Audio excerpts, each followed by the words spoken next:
YSR Congress party కార్యాలయంలో తెలంగాణ విమోచన దినోత్సవం ఘనంగా జరిగింది. ఈ వేడుకల్లో ఎంపీ మేకపాటి రాజమోహన్ రెడ్డితో పాటు వైఎస్సార్ కాంగ్రెస్ పార్టీ నేతలు బాజిరెడ్డి గోవర్ధన్, జనక్ ప్రసాద్ తదితరులు పాల్గొన్నారు. నిజాం పాలన నుంచి తెలంగాణకు విముక్తి కల్పించడంలో నాటి హోంమంత్రి సర్దార్ వల్లభాయ్ పటేల్ ప్రదర్శించిన స్ఫూర్తిని ఈ సందర్భంగా నేతలు గుర్తు చేసుకున్నారు. భారతదేశంగా వేసినటువంటి రోజు కాబట్టి చాలా సంతోషమైన రోజు. కాబట్టి దీన్ని వైఎస్ఆర్ కాంగ్రెస్ పార్టీ గత సంవత్సరం కూడా ఈ వేడుకను 5 సంవత్సరాలు జరుపుకుంటుంది.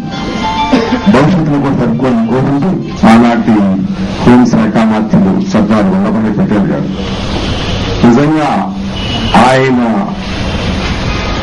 దృఢ చిత్తంతో ఈ విలీనం జరగడం జరిగింది. లేకపోతే జరిగిన కాదనేది కూడా మనకు చరిత్ర చెప్తుంది. అదే కాదు, దాదాపు 500 సంస్థానాల్ని తర్వాత చిన్న చిన్న కింగ్డమ్స్ అన్నింటి కూడా కలిపి విశాల భారతదేశాన్ని, స్వతంత్ర భారతదేశం ఏర్పడడానికి ముఖ్య కారకులు ఆనాటి హోంశాఖ మంత్రులు సర్దార్ వల్లభాయ్ పటేల్ గారు.